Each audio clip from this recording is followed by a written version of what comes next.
Hello, this is Curt Kusel again, and with his lovely girlfriend, Michelle. Hello. And we're going to talk about social psychology today. Okay. So thanks for coming back for more. Oh, Okay. My pleasure. The sequel. This chapter is on aggression, as Okay. you know from my work I've been doing for the last week or so. Mm-hmm. But specifically what we're going to talk about is bullying, Oh, boy. which is a form of aggression. I'm very familiar. Bullying technically is defined as a form of interpersonal aggression in which one person, the bully, intentionally and repeatedly aggresses against another. The bully has typically in a more powerful or in a more has more status in a situation than the person they're seeking, and they perceive the person that they seek to bully, normally unconsciously, I imagine, as probably deserving it, as well as with less power and less social status. Mm-hmm. Okay, and there's some dynamics that go into that. There's characteristics that are typical of a bully, Mm-hmm. and there's characteristics typical of the victim, and there are also determinants in the environment. Mm-hmm. That play, I think, a very large role. So I just want to go over some of this real basic with you, Mm-hmm. and then I have a little chart here that I want to show you. Okay. And I know you have a personal interest in this, Yes. and you could talk about that to whatever extent you feel comfortable. Okay. Okay. Okay. Obviously, we've talked about it a little bit in the past. Yeah. So, characteristics, and I'd like to know what you think about all these. And then, since you have some real personal experience, I would like you to kind of straighten me out Okay. with what the textbook is talking about and Okay. what you've experienced for Well, a little more than a few years. So here's some what they say about some of these Okay. characteristics. Okay, for the bully itself, the person who is bullying, okay, mm-hmm. they're predisposed to some characteristics. A lot of them share some common characteristics. Okay. One of the first ones that they mention is little concern for others. Mm-hmm. They don't seem to have an innate concern for the welfare of other people for whatever reason. Yeah. They're normally high in social intelligence, meaning they know how other people's are feeling, and they have an accurate perception of people. Mm-hmm. They can be real with people. Mm-hmm. And they're skilled at getting along with people. Mm-hmm. And they're liked a lot of times because of that. Okay. On the other hand, victims tend to be unhappy and feel unsafe, Mm-hmm. generally speaking. They tend to be lonely, withdrawn, and isolated with few friends. Mm-hmm. I know you talked about some of that. And to the point that they're socially awkward to the extent that the person bullying is kind of real experienced with that and skilled at that, Mm-hmm. leading them to have people around them. The person being perpetrated against regularly, okay, tends to have fewer friends because of that dynamic. Mm-hmm. And let's see, lastly here, now those are characteristics of the two parties involved. Okay? Right. Now, contextually, the environment has an awful lot to do with it, which we've Mhm. also talked about in the past. Yeah. Bullies tend to have family situations that are different than others. Mm-hmm. There's a lot of times there's little supervision going on, Mm-hmm. so there's not a lot of concern or awareness concern or awareness for what's going on.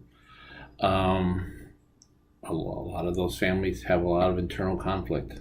Mm-hmm. The two parents, if there's two parents, are fighting.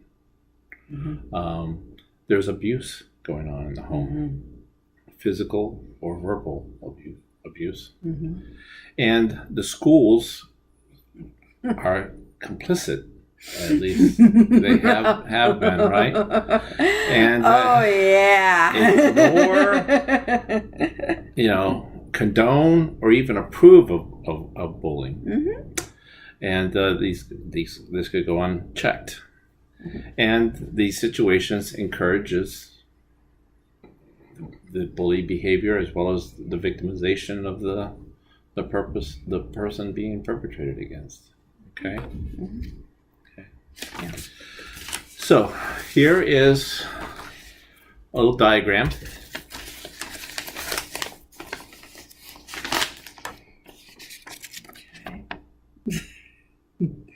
I think it's looking like reverse on there. Okay. You might need to stick a graphic or something. Okay. At the end. So anyway, you have this in front of you here. Okay. And this the stuff we just discussed. These are the attributes of the bully, the characteristics, attributes of the victim.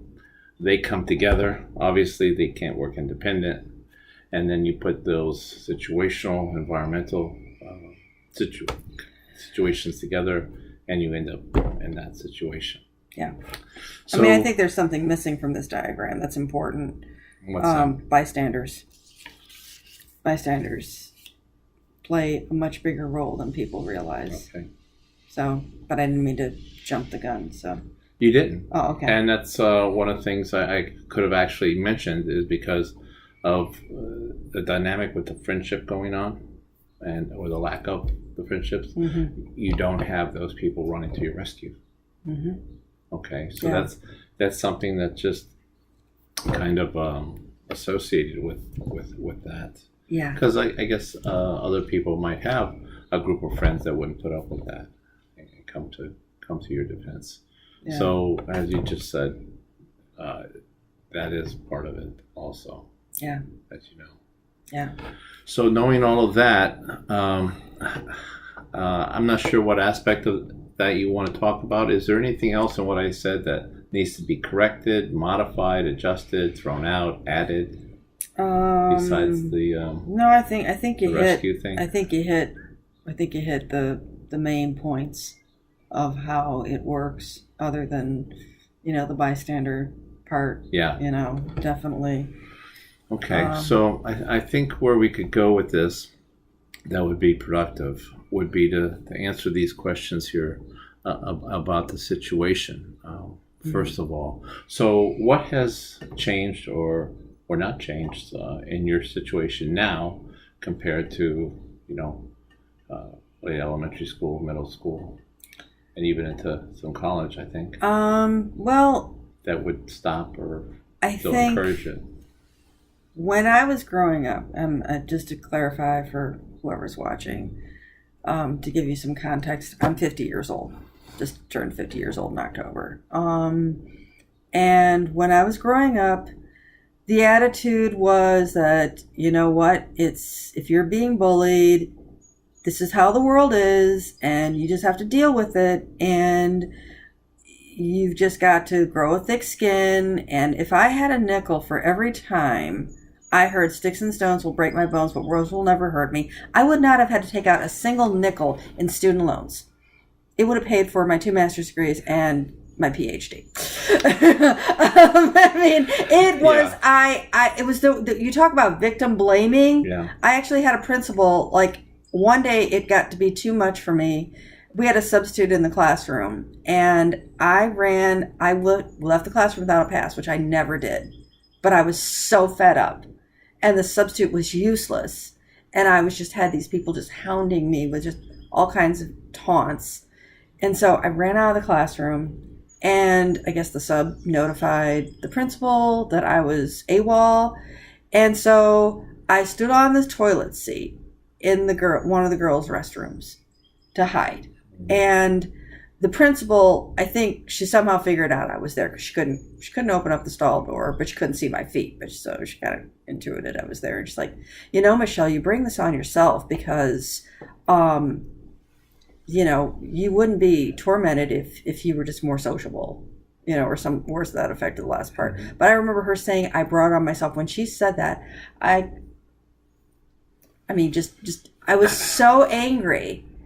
I was so angry because then I knew why nobody ever in administration helped me, why nobody ever took me seriously, why the teachers didn't do anything for me, because their attitude was suck it up and deal. And I mean, I was bullied in so many ways. I was bullied in terms of insults, nasty nicknames. When I reacted, and I would lash out and I'd defend myself, then the kids started calling me Spaz after the character in Animal House. I would have there was this one, we had 3 lunches, and when I was in 7th grade, I would go to my locker at the beginning of my lunch to go get my lunch. And no, it was the end of my lunch and the beginning of the next lunch. And what happened was, this one classroom across from my locker, the teacher would let the kids come out early and they'd be chanting Spaz, Spaz, Spaz, 30 of them every single day while I was standing at the locker. And it was just awful. I was beaten. I had my things taken. I had textbooks ripped out of my bag and destroyed. And then my parents had to come up with the money to replace my textbooks. I would have, one time, I had a group of 7 girls who decided they were going to beat me up, and they've been talking smack for weeks. And I was one person. And there were all these people gathered around waiting for the big fight on a Friday afternoon in the spring. And I figured, okay, you know what? I've only got one shot. And I took my right arm, made it into the tightest fist I could, and I punched the ringleader, and then everybody is scattered like cockroaches when the light goes on. Mm-hmm. And that was the only way. And the thing was that I was often outnumbered. I mean, I have a permanent, the worst incident was when I had these 2 guys jump me, and that also happened in 7th grade. I was standing in my locker. My locker was like this magnet for trouble or something. Right. and I was at my locker getting my shoes for gym, and what happened was that these 2 guys came and they tackled me, and then they threw me against the lockers, the floor, the lockers, the floor, the lockers, the floor. And this went on for about 30 feet. And there were 15 people watching and my art teacher. And nobody did anything. And the art teacher later told my mom she didn't want to say who it was because she was afraid she was going to get beaten up. And I had to drag myself with just my hands back to my locker because I couldn't walk. I have a permanently fractured tailbone. And it interferes with my ability to do a lot of things with exercise and stuff like that. I mean, I can move. I'm not in a wheelchair or something, but it hurts like the devil. But the psychological effects were just awful because I had very few friends. And then one day I remember when I just went off. I went off and just started telling people, just effing leave me alone. But I didn't say effing. And this one girl said, well, I've never made fun of you. I said, no, you've just stood there all these years and watched them tormenting me and just let them do it. You're just as bad as they are because you know it's wrong and you don't do a thing to stop it. And so it was and it's every single day was, I prayed for vacation and I prayed for summer that I could just hang on because I contemplated suicide several times, as a tweener and a teenager. And it didn't end until we moved. We actually had to physically move to a whole nother town an hour away. And it was awful. Yeah. And it was just. Yeah, but you're not there now. No. But, being bullied taught me 2 things. It taught me that the majority's not always right. And to, listen to the underdog. Sometimes the underdog has a valid viewpoint, and I've kind of sided with the underdog my whole life since. Yeah, I know you. You developed that strongly with your newspaper and reporter career before all of this. Yeah. Thank you. You're welcome. Yeah. So, I just had to I had to Okay. say it. Okay. Well, that was a lot. So I wanted just to reflect on how things are different now, just to kind of. You Put mean us for in a like in different frame of society, you think? Yeah, I mean, you were in one situation personally back then, Yeah. and with all of that going on, the particular people that were bullying you, and then the school and the teachers and the administration and the other students as the bystanders, and Yeah. and now you're here. Hmm. So, bullying also takes place at schools. Yeah. And I've also been colleges, the victim of workplace bullying too. and in workplaces. Hmm. You're intimately involved with school, college, Hmm. and you work. So those environments are still ripe for bullying to take place and aggression to take place and all of that kind of stuff. So how are things different now? Well, I will tell you, when I was a secondary teacher, the first instance I would see of bullying, because the problem is kids can be pretty slick about covering it up. But if I saw something, and I think my antennae were a little more tuned in than a lot of other people, Uh-huh. I would shut it down. I just immediately just took action. And I called parents. I disciplined students. I just had zero tolerance. I have never seen it in college. Like, I've never Overtly? seen, not overtly. I'm not saying it doesn't happen. I'm sure it does. Particularly on social media. I mean, thank God there was not social Well- media when I was growing up, because I have had students tell me horror stories about either them or their siblings being bullied via Yeah. social media. Yeah. And I mean, it was bad enough that sometimes the bullies would come to my house like in the middle of the night and throw rocks at my window and stuff like that. But to have it like on your phone and everything would just calling be you, calling threats. you, and then being able to use different things to conceal your true identity, so not even owning up to it would be just Yeah. horrible, because then you Well- can't track who's doing it, why they're doing it, how to stop it. So I think it's like, on one hand, like, the official position of schools has gotten better about, it took some lawsuits to do it. Yeah. It took some lawsuits to change the attitude.